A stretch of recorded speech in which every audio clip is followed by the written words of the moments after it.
Welcome to Politics Done Right. I am your host, Egberto Willies. This is a progressive program that will take the mystery out of politics. This is the program that will encourage you to make sure government becomes we the people. Whether you are liberal, progressive, conservative, or otherwise, you get to air your point of view. We are an independent media outlet that, unlike mainstream media beholden to corporations, we only owe allegiance to you. Remember, you can also send me a tweet at EGBERTOWILLIES. That is at Egberto Willies. Let us engage. It is Politics Done Right. Well, folks, welcome to one more edition of Politics Done Right. I'm Egberto Willies, your host. Thank you so kindly for being a part of the show.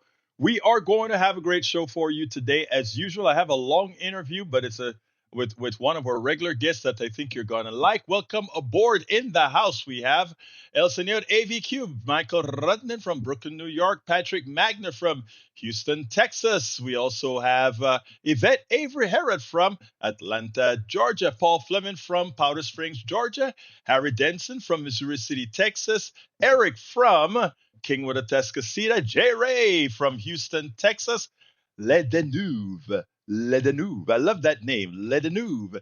El Danube. Where are you from? Let me know.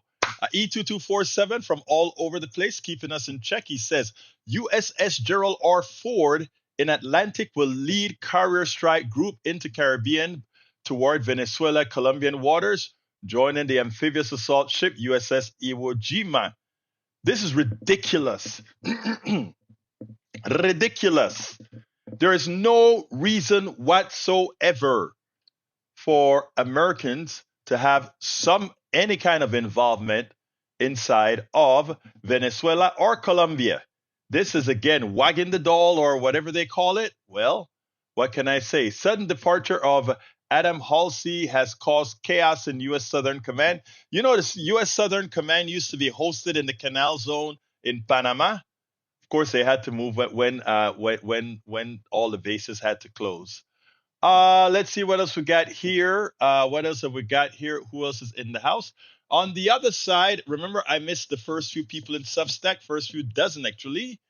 But we have Danny's. Welcome aboard, Danny's. John A. I think you're John A. from, I think, Minneapolis. And we have Rex Bayer. Cheryl Elkins. Buenas tardes, mi corazón, my dear beautiful friend. Hey, everyone. G4, G5 storms in progress. You all have the opportunity to see the aurora tonight. Go outside and look north. I don't think we get it this south. I just don't think we get it this south. Cynthia Kemp, welcome aboard. Lisa Blair from Atlanta, Georgia is also in the house. Welcome aboard. According to Paul Fleming, under the big ugly bill, Alphabet gets $17.9 billion in tax breaks. That could pay for SNAP benefits for 7.5 million Americans. Amazon gets 15.7 billion. That could lower ACA premiums for 2.4 million people. Microsoft gets 12.5 billion. That could cover Medicaid for 3.8 million children. And Cheryl says it will be that far south tonight because of the strength. Just saw update for you all. You mean I can see it in Houston? If that's the case, I will be outside looking. I think I would love to see that, but we'll see. Welcome aboard. All right, folks, let's continue the show. Before I get started, I have a long interview, but before I get started, I want to play something. I played it earlier this morning, and I want to set it up right. Donald Trump once said that the reason we have employment problems in the United States is because of those damn immigrants. Get rid of those immigrants, and everything will be okay. Of course, the reality is the lack of immigrants, specifically, even if they're undocumented or not, has really put our food supply in danger. And the kind of danger that has put part of our food supply is crop that's rotting. So it's not even that it cannot be distributed. It's rotting because there aren't people available to pick it because, Americans just don't do certain types of jobs. Well, he now was asked the questions about H-1B visas. I want you to see the callousness with which he answered the question. Then I want to close her up with a final statement that I want to ask MAGA. How comes your guy can't see the real picture? Does that mean the H-1B visa thing will not be a big priority for your administration? Because if you want to raise wages for American workers, you can't flood the country with tens of thousands or hundreds of thousands of foreign workers. You also do have to bring in talent. When we have plenty of talented people here. No, you don't. We don't have talented people here? No, you don't have certain talents, and people have to learn. You can't take people off an unemployment line and say, I'm going to put you into a factory where we're going to make missiles. First of all, why is the first thing that he talks about is making missiles? Wasn't this the guy that was going to be the all end to wars? But he talks about you can't bring somebody off the unemployment line and bring them to build missiles. But the most important thing is now note what he said about his people. They are not talented. Now he called countries like India and Vietnam and Nigeria S-hole countries. And guess where the engineers and the doctors and the nurses are coming from? These supposedly S-hole countries that he talks about. Now, let's take it one step further. As he demeans the American people by saying there's no talent here in the United States, as he demeans the American people by then hiring or promoting the hiring of people from the S-hole countries, somehow now he's talking down to his own. Wouldn't it have been more compassionate to answer this question as, well, we need to support H-1B visas in the short term but what I will do as president of the United States is I will go into Appalachia where my people are, and I will ensure that they are trained and that they are educated and that they are taken under the wings. We are going to invest our dollars, not giving it to the wealthy people, but we are going to invest our dollars in re-educating Americans. Since he says we are not talented, Americans are not talented. So we bring in people from the S-hole countries who are talented. Oh my God. This guy makes no sense. He cannot think right. How can any of you consider this a sensible man? It boggles the mind. But again, it is clear Donald Trump looks down on MAGA. We always knew that. He said, I love stupid people. That's what he said. I didn't say it. That's what he said. Anyhow, let's get started with the long video that I have today. I think you're going to like it. Let's get busy. Welcome to another edition of Politics Done Right. My name is Egberto Willis, your host. Today we are honored to have, once again, Patrick Lovell. Patrick Lovell is a producer of The Con, where he discussed the fraudulent mortgage shenanigans that took down the economy in 2008. Lovell calls himself the producer with the $71 trillion truth that the entire system depends on and hid from everyone that still doesn't get it. He continues his quest to inform with his Clean New Deal project. Welcome again to Politics Done Right, my brother, the Clean New Deal, Patrick Lovell. How are you doing, sir? I'm honored to be your guest, and I have to just say for your audience and everybody who sees this, I don't think there is a more hardworking activist, journalist, sharer of information and insight in a way that you do that exists anywhere. I'm humbled by your power, what you do, and I hope one day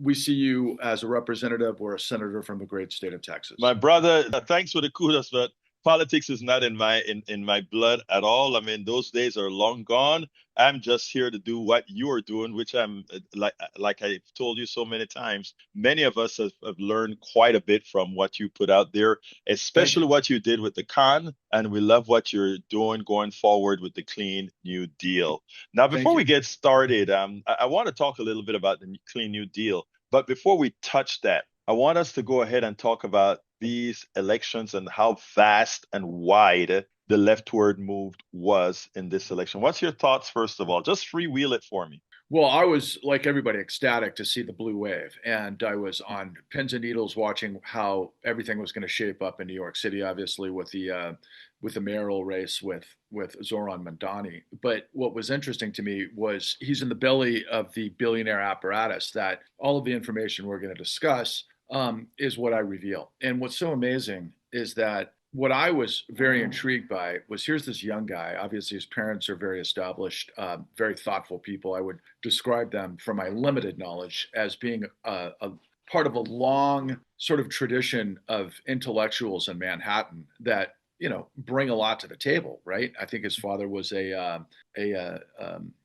professor of international geopolitics and that sort of thing at Columbia University. His mother's a filmmaker, and so he comes with a deep knowledge of the way the world works and the way New York world works. So even though he's a young man, it was obvious to me from the get-go that he was certainly sophisticated by the ways and means of the city of which he is a part. But what was interesting and what is so important in terms of our dialogue in context to the broader national blue wave is that he became a target, obviously, of the billionaire class, and they spent millions of dollars trying to, basically rug pull his campaign. But who did they have running against him? They had just another Machiavellian expression of a corrupt system that was just sitting there static.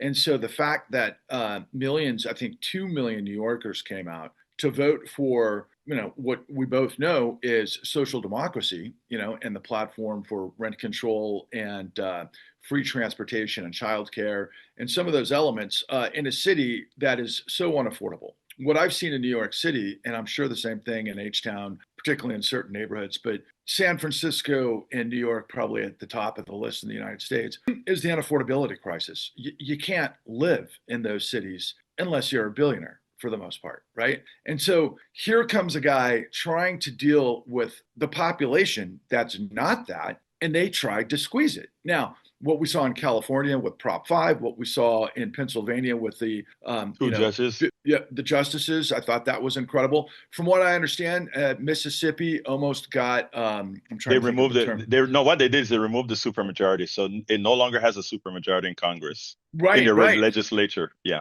So all of that was extraordinary, and then of course, but we saw the capitulation in all things Chuck Schumer and the eight that decided to break the government shutdown, and that we all know is going to lead to hyper, increases in healthcare costs and millions of people being thrown off of Medicaid and that sort of thing. And so, as we heard throughout this week, Democrats obviously snatching defeat from the jaws of victory, right? And a lot of people, and I saw you particularly, and I don't want to kind of set this up because I don't think I've really thought out as clearly, although I did see Lawrence O'Donnell speak to the subject, that Chuck Schumer and Bernie said it as well. Who are we going to place Chuck Schumer with, right? But for those that are frustrated, that really, to let's say Senator Sheldon Whitehouse and Lawrence O'Donnell's comments last night, that we're in the third inning. No, we're not in the third inning. Okay. And if we were using a baseball metaphor, the manager of the Democratic team has been getting its ass kicked so hard that if it was a real baseball team, we would have fired the manager a long time ago, first and foremost. But the problem is the oligarchs. It's the billionaire donors. It's the scenario that this system is still tied to. This class that I reveal in the Clean New Deal has absolute power. And what do we know from centuries of education and learning? Absolute power corrupts absolutely. And you can't have, go ahead. Yeah, I want to interject for two things here. First of all, yeah, I agree wholeheartedly with all that you've said thus far, and all praises be on to how Mandan conducted the election. I want to change some phraseology because I think we have adapted a lot of times to billionaires' phraseology so that we work against our own interests. And this is what I mean. When we talk about free transportation and free childcare or that sort of stuff, I think, and I have to teach myself this as well, we have to stop calling it free transportation or free childcare. It's not free. We're all paying for it. We're just saying we want to do it collectively so it serves us all whenever we need it. Because if we say free, that can negativize exactly what we're talking about. No, it's not free. We all together are doing that. The second item is when we talk about the shutdown, etc. I know you probably read the piece that I wrote on the shutdown after I listened to Lawrence. I'll be honest with you, I considered myself completely on the fence. And when I say on the fence, I didn't know where to land because I wanted to hold on till kingdom come to get what we wanted to protect those 6% of the population who are receiving healthcare subsidies through the Obamacare exchange. But then after Lawrence explained a few things, and I mean, it's not that he explained it, he allowed myself after listening to Maddow take the position like, oh, we caved against Lawrence, who was he didn't say we didn't cave. He just said he was just more pragmatic. And he said, no, remember, 271 Republicans caved. It gave me a chance to centralize and think about, well, what's next? And this is where I come down, Patrick. I have wholehearted respect for everybody who's pissed off that, well, we do the shutdown now. But my next question was, you are comfortable right now. I am relatively comfortable. Others that are activists, we've settled down into this way of living. But when we come out and ask for certain things, and the ones that are putting their bodies on the line are the mothers and kids not receiving their SNAP because we want to hold out, or the air traffic control workers who have Donald Trump telling them, if you don't come to work, I'll penalize you and affect the rest of your life. As an activist with morals, I have to think, what will the end game be? Will going another 5 months or 10 months get me subsidies for that we're fighting for? And if we don't, at some point when we have to cover, would we have done more damage? Look, it's not easy to be pragmatic in these times, right? It's hard, but like I said, I think these are things that we have to consider, and that's the reason I wrote what I wrote with regards to saying, I hate it. I don't want to call it a cave, but I'm doing another piece on it this afternoon. But let's get to what you are doing, because I think what you are doing is immensely important and is going to play an important part in this entire game. The Clean New Deal. I think going forward, what we have to do, in as much as pointing out what's wrong, we have to understand what was wrong and what can be done to bring it forward, and henceforth, the Clean New Deal. Move forward, my brother. Well, I want to just comment that people like you give me hope, okay? And I do mean this from the bottom of my heart, Egberto. I would love, even though you say politics is not part of your, moving forward, but I think the country needs you, honestly. And I'm not suggesting that you stop what you're doing. Everything you do has to happen. It's a kaleidoscope. But if millions of us got behind the Clean New Deal, one of the things that I would propose is that we find people like Egberto to run championing the Clean New Deal in a context to everything else that's important to him. But this is the bare basics, the bare essence, the core of what has to happen to meet the moment. And what I urge all of you out there listening to this, to look around your feeds, to look around the mainstream media, to look around everywhere that you're getting your information from, depending on where you are. And if you're listening to Egberto, obviously you're in a position that we speak the same language. What you have to understand is there is not a national movement concurrent the requisite of corruption. The corruption is the story. And what I have been saying for now years and years, and all of my work has led me to understand this, is that the formula is corruption births and fuels fascism. What we're in the midst of right now is unacceptable. Now, when your back is against the wall and you have a heart and you really care deeply about your fellow citizens and people's plight, and that you empathize because maybe you came from a similar background. Like Egberto, I don't know all of your story, but I do know you came here from Panama. Right. And I know, and I was listening fondly recently to you overeating a lot of Panamanian food, I believe, over the weekend. But, everybody has a story. Everybody has a come from. The way I describe it is we have the four walls of our existence. And what that characterizes is it doesn't matter if you're a young person coming up and you're just discovering voting for the first time. Maybe you're in college. Maybe you're working two jobs. Maybe you're trying to get an engineering degree like our friend Egberto was able to achieve with his career. Maybe you're taking care of your parents. Maybe you're taking care of your family and you're trying to get to a better place. And you know the education's out there, and you have to play and walk through the fire based on the rules that are out there, and you have to work with the system. So you might get loans, for example, to propel you into medical school, to become a better person, to provide for your family, to live the American dream. And that's what I would characterize as the American dream. Moving forward, becoming your best version of your actualized self. But in our society, we have been rotting from corruption for now decades. Donald Trump is not the causation of this corruption.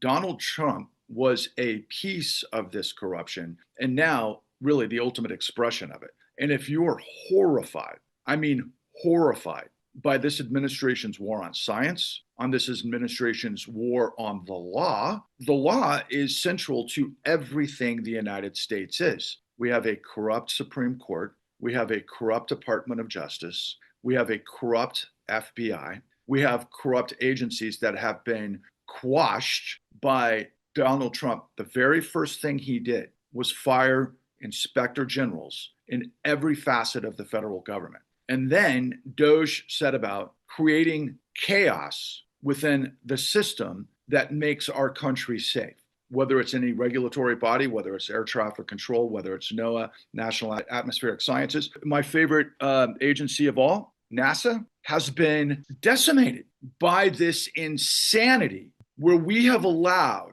because of decades of corruption, this person who I believe cheated his way through Wharton Business School, I've seen who is debilitating every single day in front of our eyes. We know about the ankles. We know about falling asleep. We know about all of these other just intrinsic weird scenarios with what we're seeing on a daily basis from, maybe we could say, what was the most powerful position on the planet, I think has been completely decimated and defiled by this person who I affectionately refer to as the stain, because he literally is staining the integrity and the credibility of the office of the presidency of the United States, which we've had issues with in the past, but nothing along these levels. Donald Trump recently has said publicly that communism is 1,000 years old. He said that Venezuelan drug dealers have killed 300 million Americans. But here's the craziest thing of all. The guy has made out with north of $5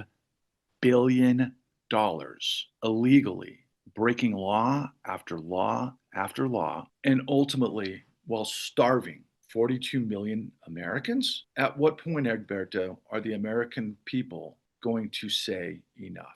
They've started saying enough, and that is what they have started saying enough, Patrick, and that is the good thing that I saw out of the election, and that is a positive thing that I see for 2026. And as a lot of smart people have said, all the suppression can stop voting on the edges. But when you get a mass movement, there's no suppressing there. There's no suppressing there.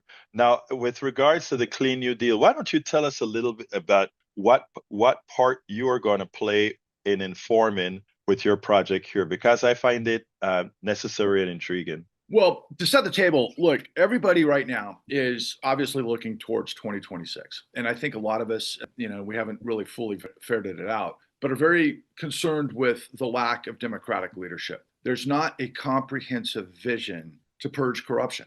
There's a lot of different variables where we've got to fight, like you just saw Governor Newsom in Houston, which I thought was amazing, addressing all of the things after Prop 5, and showing up in Houston and addressing Governor Abbott, I thought was quite extraordinary. And I think a lot of leaders that we've seen, from Governor Pritzker, from Governor Hochul, and Governor, and of course we've got two new Democratic governors, yes.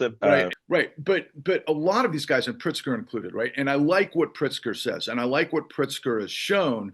But boy, is he dealing with some insane things that are happening there. And I think Governor Newsom would be dealing with the same stuff if there wasn't so many billionaire funders to Donald Trump's apparatus that live in Palo Alto and San Francisco that probably said, yeah, we don't need the troops in San Francisco, sort of thing, right? So what is my role? I am leading and I'm going to call it what it is. It's a crusade to purge corruption. Because where I come from is I've been an investigative journalist, where I had the great fortune after a disaster in 2008 to be able to piece together all of the elements of what created the 2008 great financial crisis. But ultimately what the story is what didn't happen in the aftermath.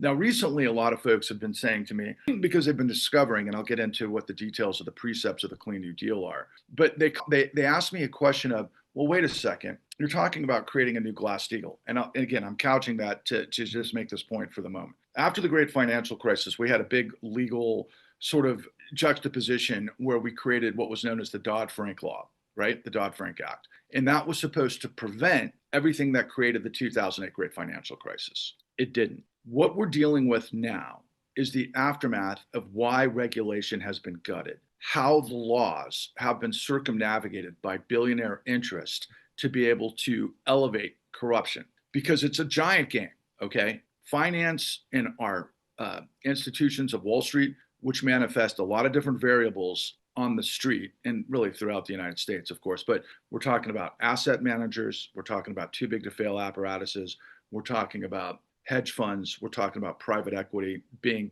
pretty much the 5 key points and how they operate. And what you have to understand is we have a financial system, because we all understand money is everything. You want to get things done in the society, you want to create, new projects, jobs, the opportunities for people to go through their life and provide for their families. Everything is about capital. And what the 2008 great financial crisis did was it seized up what we call liquidity. It destroyed liquidity for the entire global financial system, because it was all taken down by the largest criminal racketeering enterprise in the history of the world. What happened in the aftermath? We let the bad guys get away with it. The whole idea of Dodd-Frank was to pretend that the government circled the wagons to make sure this would never happen again. But I can assure you, it never ended. And what we're living with is the aftermath. And I'll be more than happy to go into all of the details. But I wanted to take that moment to set the table that the reason why everything is a mess, and just put yourself into this picture, my friends. We all know that the system is corrupt. We all know the system is rigged, but nobody has the time to discover who did what, when, and how the system works, what should have happened, and what didn't happen. And unless and until you have that blueprint, you cannot understand the system that controls us all at this moment. Now, as I understand as well, because I think this is important, there's a lot that you said there that went over the heads of a lot of people, from liquidity to systems freezing up. We know what happened back then, but people know there's something that is wrong. People know something is wrong. They just don't know what. Not only don't they know what, but I don't know that they want to get into the nitty gritty. I mean, there are some of us, you and I and others, who are trying to inform that needs to get into the nitty gritty of what went on. But we have to earn the trust of these people that after we found out, like you've done, all these issues, that they say, okay, we need to have a change, and the change needs to look like this. So what I'm hoping for with a lot of work that folks like you are doing is that you go out there and fight that battle and find all that corruption that in fact you have already found, and then put it, not necessarily put it into, third grade level, but actually have levels of gradation, right? If people need very technical information, it is there. And I know you have that. If the people need moderate information just so that they can make a decision, or lastly, if the people come and they say, I trust you, what is it? And what am I supposed to do? And, Perfect. You see what I'm saying? So Absolutely. I think those 3 levels are very, very important for us to win this battle. And I'm hoping that as you build out the Clean New Deal, that is the way you are going to present the information. And you can tell me. Yeah, absolutely. So let me tell you how I juxtapose this whole thing, right? So I'm a systems guy like you, right? I have to understand how things work to understand, like, if something's not working, I have to ask questions to find out what's not working so I can learn how to fix it, right? That's basically just what we have to do throughout life and everything we actually do, whether or not in our jobs or in our family lives and so forth. So I look around and I ask myself, okay, what is the paradigm of the United States that everybody can understand, or at least what we're taught to believe? We're taught to believe that everybody has fairness, that everybody has the freedom of movement, the liberty to make our own choices. And those choices are ultimately backstopped with the freedom to not only move in whatever direction we need to based on what our life influences and confluence and so on and so forth. But it's also that we have the ability to hold power to account by voting. One person, one vote. That's the notion of democracy. We vote for people who represent our interests because as we move forward in life, we certainly would prefer somebody listening to what our plight is and then building a system through which the system is fair to us so that we can, live the best life that we possibly can, right? That's really the notion that I grew up with. But over the course of the last, let's call it 30 years, we've seen some, well, been really 50 years, but we've seen some really catastrophic things that have taken shape that I describe as the 4 questions. And it's like a Rubik's Cube. Once you put these pieces together, then you have the capacity to move into what I call the precepts of the Clean New Deal. So let me tell you how this whole thing works. First, you have to ask the question, what is qualified immunity? Egberto, what is qualified immunity? Qualified immunity is what police officers get simply from being working for the government, etc. So they can shoot people. They can shoot people. And the way the insurance works within the city is that the city might settle with the family, but they won't be held criminally accountable. They would not, personally, they will not be held criminally liable. Now, that creates a whole juggernaut of problems, does it not? Yeah. If an African-American male, youth. Absolutely, because your prejudices can come out on me, and you will never have to pay for that, or you'll never have to be judged for that. So that means the law is not equal. That means that the police are above the law, which is absolutely ridiculous. Now, I'm not saying, just so people understand, I'm not saying that the police shouldn't be able to shoot to kill. Like, for example, during an insurrection on Capitol Hill, the fact that there's a mad mob bringing guns and everything else, I would think that would be a pretty appropriate time for the police to be able to shoot back, quite frankly.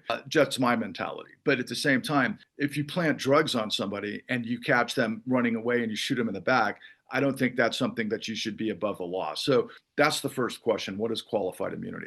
The second question is, what is judicial immunity? Judges above the law. Now, there's some pragmatic things that people can argue with when you really get into technocratic situations about appeals court and Third Circuit and so forth and the federal stuff, because that's what's holding the line right now. But if we look at the Supreme Court, for example, and we know that the Supreme Court has been getting backdoored billions of dollars through all of these different think tanks, through very conservative groups like Leonard Leo and Opus Dei, and really, really scary stuff to influence all sorts of decisions, particularly as it related to Dobbs, obviously, that reverted Roe v. Wade, and other things that have come down the pike. Obviously, we saw, equality, marriage equality yesterday and so forth. But what we've seen over and over and over the course of the last 3 years, thanks to the tremendous work by ProPublica initially, which is a fantastic investigative journalism platform that I encourage everybody to check out. But they discovered all sorts of pay-to-play schemes within a literal backdoor to the Supreme Court of the United States,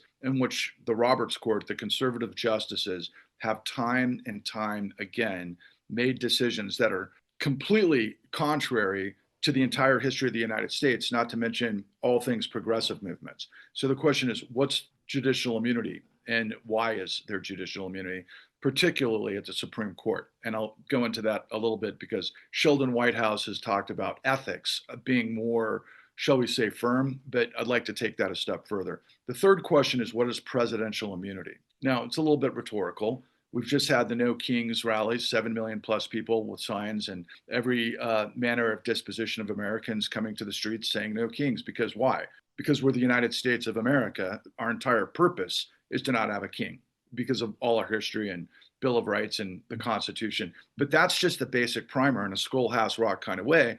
And the Supreme Court, the corrupt Supreme Court, made a corrupt president above the law. So is that something that we should all be okay with? I think we should have all been en masse when they made the decision last year, approximately at this time, when they etch-a-sketched the Civil War, when they got rid of the 14th Amendment, Section 3, to say that somebody running for office who's been a part of an insurrection can't run for office, and they quashed that, and we all just were like, well, what? Let's just wait for Senator Harris to win the presidency. It's like, okay, we figured out that didn't work, right? And that's tied to Merrick Garland and some other things.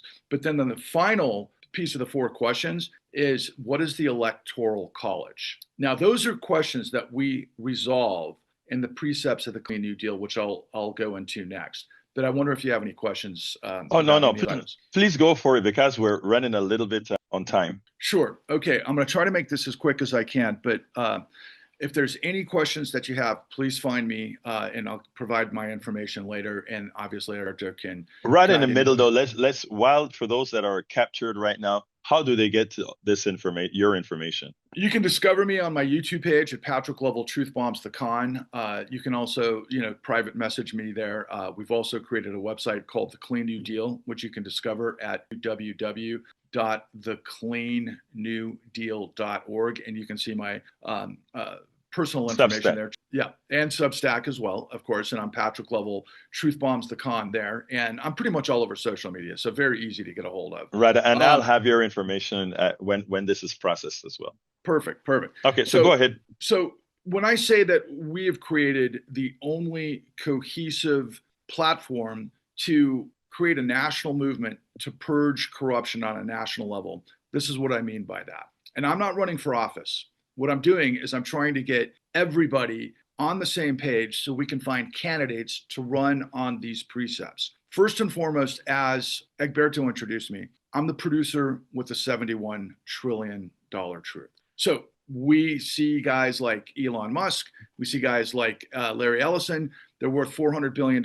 You pretty much know that anybody who's in their aura tends to be like their God. They are king, right? When you're around that kind of money, it's like most people are like, well, how do I get a piece of that? And they'll do whatever it takes to get a piece of that. And that can backfire if you play the ball of like Weinstein or P. Diddy, for a dark analogy. The freak off comes with it. But the bottom line is I'm using that as a characterization because you could put 100 of the top families on the planet together with their collective net worth, and it wouldn't be 10% of the truth that I have. Okay. How did I get this truth? Years and years of investigation, of work in the con that Egberto prefaced, that took us millions of dollars, to where we went inside all of the institutions. We got the whistleblowers. We discovered the largest criminal conspiracy and cover up in history that never ended. And I put $71 trillion on that because that's not hyperbole. That is physical, actual money that we provided illegally to the financial system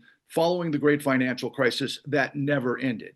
It went through 3 administrations, and I suspect we're on the verge of another one based on what appears to be another massive economic meltdown that's about to happen. So first and foremost, everything is about money, is it not? So you have to understand that after the Great Depression, we had a lot of lessons that took place. There was a gentleman by the name of Ferdinand Pecora who put together the government's investigation into what created the Great Depression. And as a result, they had hearings that were public that laid out all sorts of revelations to an American populace, of which 20% was unemployed, living in Hoovervilles and basically listening onto their radios while they were in breadlines, which almost created a riot. Honestly, there were people that went to Congress to riot with the pitchforks. That's where we get this sort of analogy. And what they discovered at that time period was all of the ins and outs of what created the crimes and they were crimes that led to the Great Depression. And as a result, they just put common sense together and figured out what's the best way to create a financial system so that it works for the people. Because the idea in capitalism, and I don't want to go into the whole socialism, capitalism, and everything else at the moment because I got to stay hyper-focused on point one, is that if you want a system to work in finance, you have to have aligned interests and you have to have the law. Otherwise, you're going to have crime. And ultimately, what they did after the Great Depression was they created the Glass-Steagall Act. The Glass-Steagall Act separated commercial banking from investment banking because you have to have people have a place to put their paychecks so they can manage their expenditures each and every month.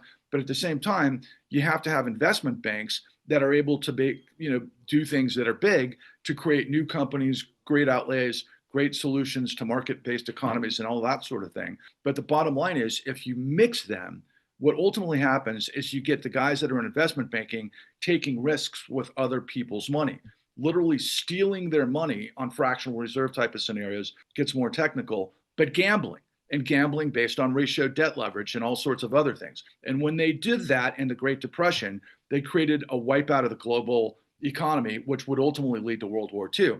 So the way they fixed it was they separated commercial banking from investment banking. And then they created the Securities and Exchange Commission, which became the cops on the beat to prevent any sorts of criminality from taking place in the situation. And then they created the Securities and Exchange Act, which created the enforcement mechanisms to be able to police the financial system.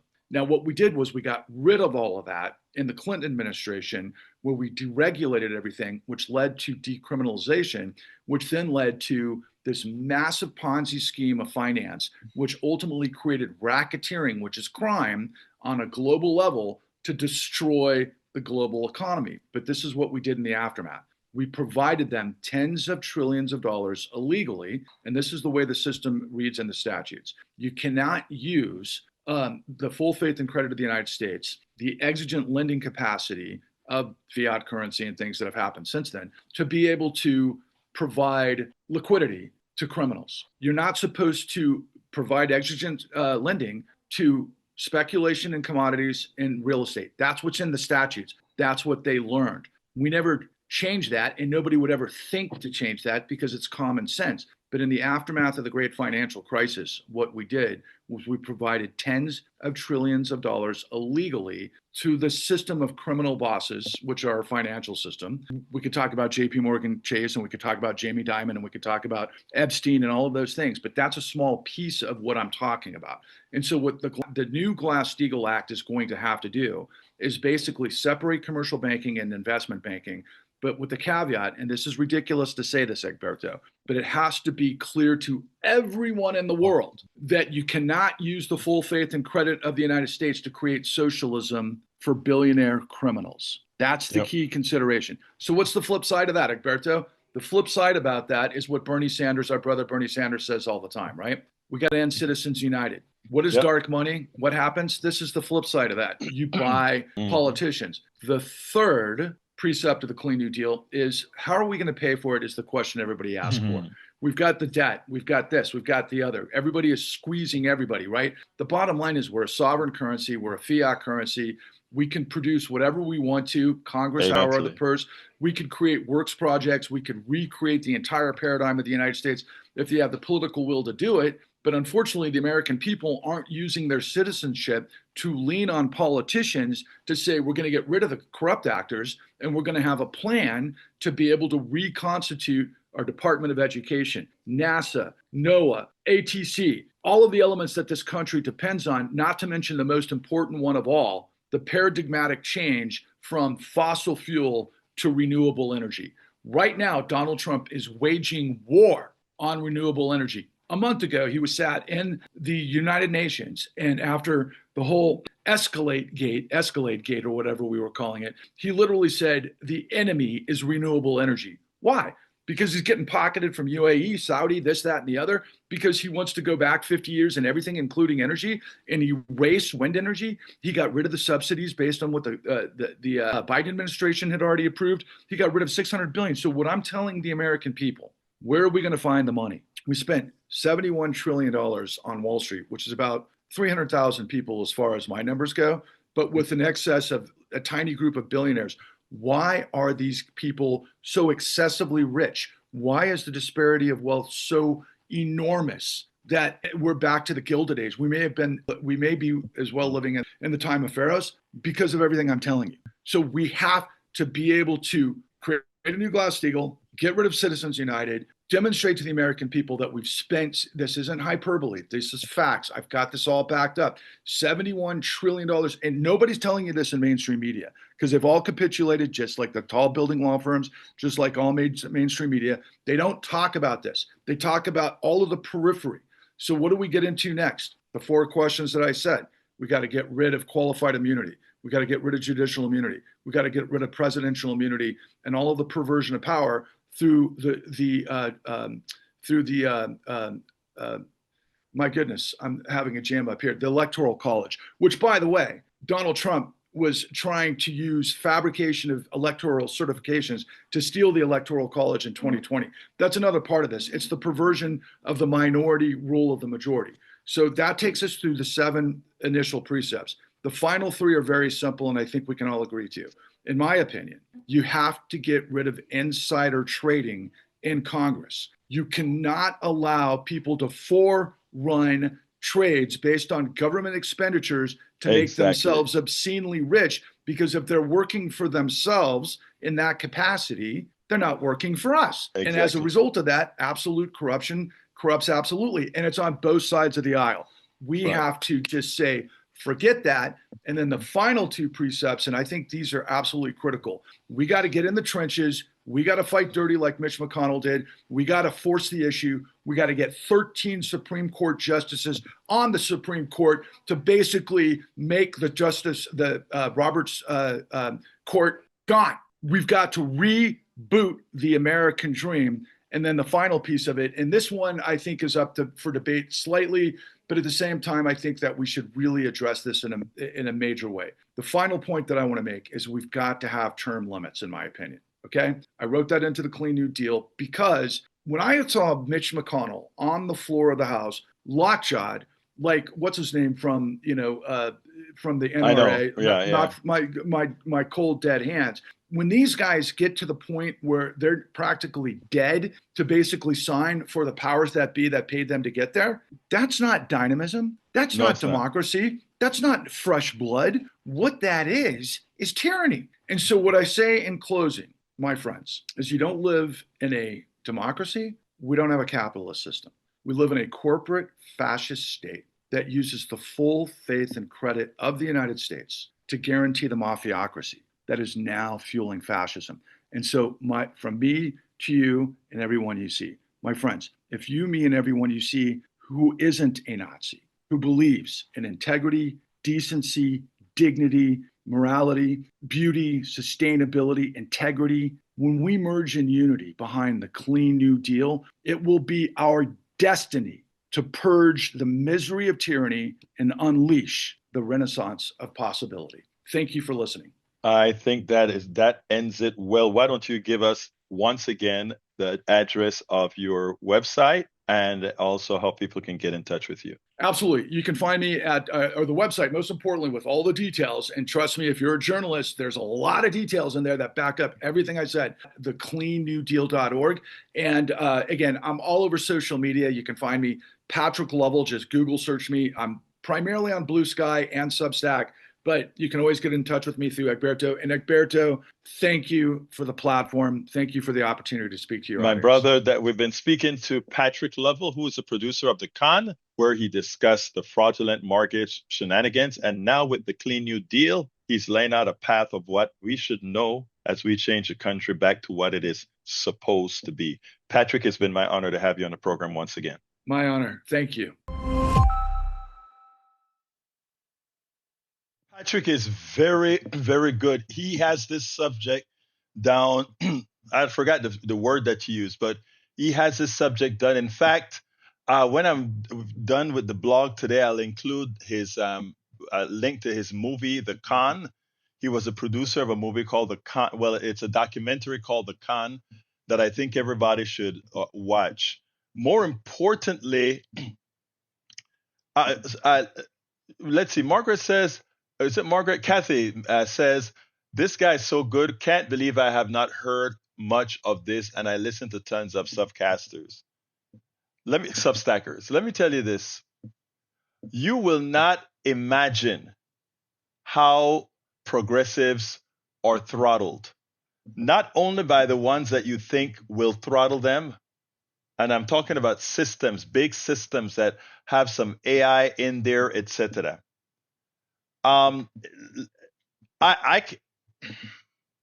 If you take a look at our count right now, our counts, you will see that, wait a minute, how comes XYZ adjacent to you has 4 times the lives that you do? Is it that you're bad or is it that you're throttled? Well, most of the times in the case of, let's say, Patrick, myself, we get throttled a lot. In other words, we have to work to push our content through the internet. And that's why direct access subscriptions to where we have an email that we can say we're coming out here now, or we can send our newsletter here. It's amazing. When I send out a newsletter, the response that I get several tens of thousands of people, every single newsletter get read. But when you do these live shows, you don't see that throughput. So it's on us, those of us that are watching lives, it's on us to, if you think we're doing a good job, to not only like and click up and share and throw it in your Twitter and all these other things. That forces the algorithm, but it also makes a direct contact with others to bring them into the program. That is the kind of stuff we need. That is the kind of stuff they don't know that you could know. Anyway, I'll take calls now before I go to the next subject. 281-823-7747. Call in number if anybody want to discuss a little bit about that first. 281-823-7747 is the number. Let me go ahead and type that into the both sides. Anyway, that's the number to call in if anybody wants to call in before I get. The other subject is just going to take me a few minutes to talk about. Anybody wants to call 281-823-7747. I'll wait a minute before I start the other subject. But yeah, Patrick and I will have several more of these discussions upcoming for sure. So if you missed this, first of all, you can go into the archives and you can see that we've interviewed him several times, and each one of the interviews is definitely worth a listen to. Harry, how can I help you, my brother? Well, I'm glad you had Patrick Lavelle on. He covers everything very well. Get big money out of politics is getting rid of Citizens United. Let's get the green energy economy up and going, and not just have the fossil fuel economy continuing to destroy the planet. And then what he said about SNAP. The comments I made this morning. I just looked at my SNAP benefits, Roberto, and because I have a disability, I read all the. Hello? Yeah, go ahead. Hello? Yeah, go ahead. Yeah, because I have a physical disability. Right. Because I have a physical disability, I can't walk right now. I was able to get my SNAP benefits. But when I looked at it for November, it's $100. They gave me $193, which means they left out $105 because I get $298 monthly. Now I looked on the website of your Texas benefits, and it said that you will get your full $298. But then the other comment I was going to make this morning, but you had to, you had other callers, so I didn't have time to go into that. Was the fact that Donald Trump was on Laura Ingraham, and he gets up here and says that people quit their jobs and they use SNAP so that they can get like a free ride, and that's a total lie. It's it's kind of like when Uju calls you and she talks about livable wage, and other people talk about livable wage. If you would pay people a livable wage, then they can pay their rent, their mortgage, and if they still need food stamps or SNAP, then so be it. But it's because it's a livable wage, and Donald Trump is just up there telling lies. And then as far as the shutdown, the other comment I was going to make about the shutdown, you said that you don't think there'll be another shutdown, but if we get to January 30th, and these Republicans refuse when they open up the government and they fund the government, they refuse to give the Democrats what they want, fund the Affordable Care Act, get the single payer, roll back the Medicaid cuts. Then when January 30th arrives, now the Democrats are asking for that again, and then the government is shut down because, as Arnie Arson says, you can put the Republican answers on the back of a bumper, of a car bumper. Again, and it's just no. Here's the deal. Here's the deal. None of us really know if a shutdown will occur in January. My gut feeling tells me that the Democrats will just sign another CR. There's no I honestly don't think any shutdown is coming in January. But I got to go to Ray, my brother. But well, I have to agree with. I probably agree with you on that because of the economy, and they don't want the economy to suffer. Republicans have to answer to their constituents, so that's why you're okay, like, Harry, I got it. Talk to you later, Roberto. Have a good day. All right, bye-bye. Let's go ahead. Come on in, Ray. Yeah, always enjoy hearing Brother Harry. He's always so passionate about as our passionate brother Harry. That's right, Brother Ray. Brother Harry. Yes. Go ahead, Ray. I was thinking about what you said the other day when it came to everybody, tearing down the Democrats who caved, you know, and I also watched that segment by Lawrence O'Donnell, who kind of brought another perspective to say, well, technically the Republicans caved because they didn't really have a position to even want to come to an agreement to say they would do anything at all. So I heard what you said, where it's like, okay, you got the king saying, whoever this baby belongs to, remember the story you told with the Right. baby Oh yeah. and the two King women, and Solomon. one of them had a dead baby. Yeah, King Yes. Solomon and the dead baby, and the woman who actually had rightful claim to the baby said, you know what, I'd rather just give the baby away than to have it cut in half. And I really resonated with that particular thing, because like there was real pain happening on the back end with all of these workers who were getting no pay and still coming to work. So I could understand the conflict there.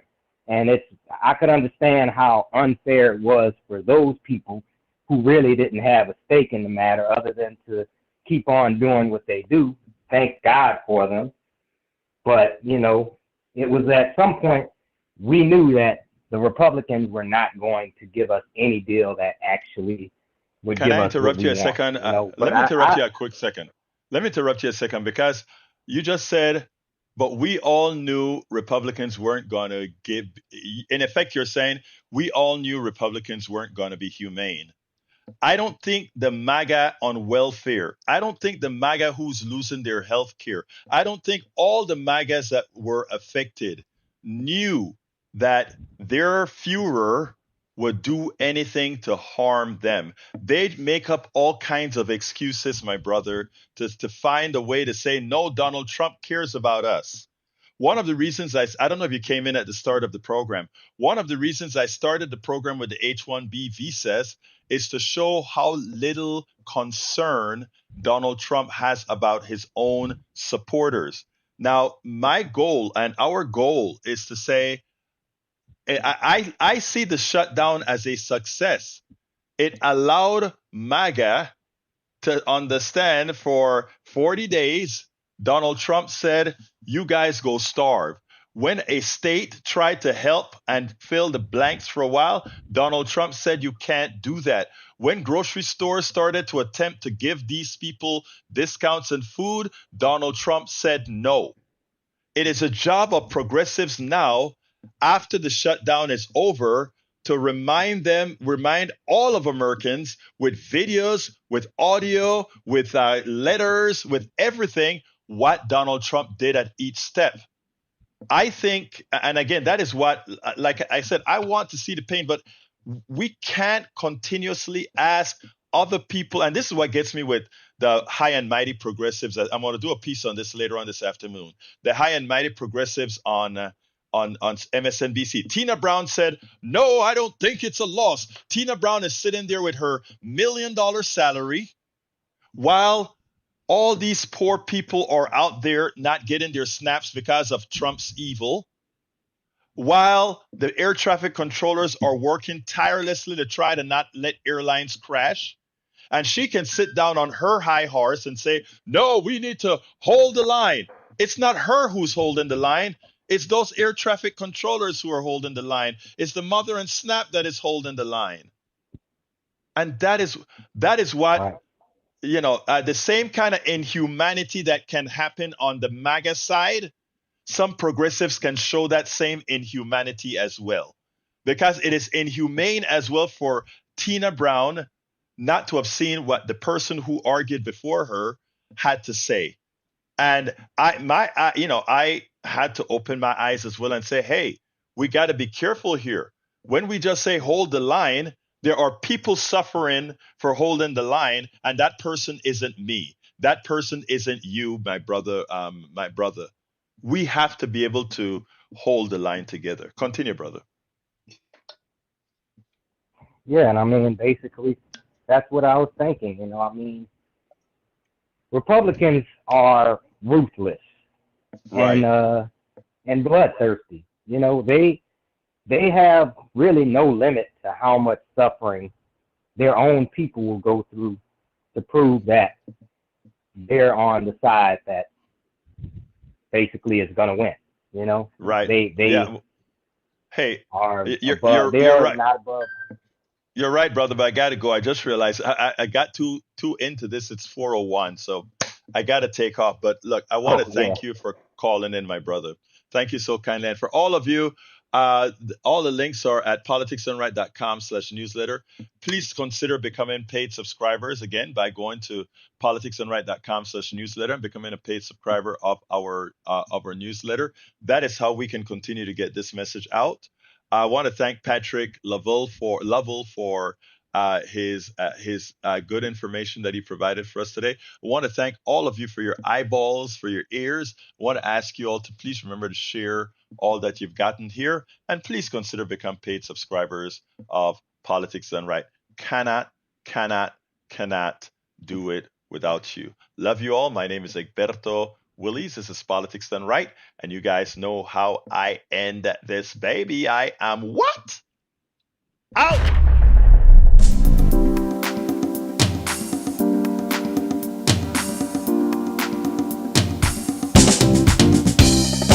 Welcome to Politics Done Right.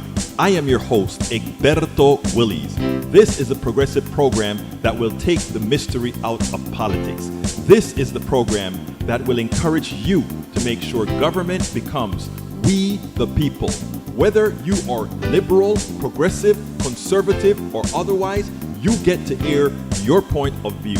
We are an independent media outlet that, unlike mainstream media beholden to corporations, we only owe allegiance to you. Remember, you can also send me a tweet at EGBERTOWILLIES. That is at Egberto Willies. Let us engage. It is Politics Done Right.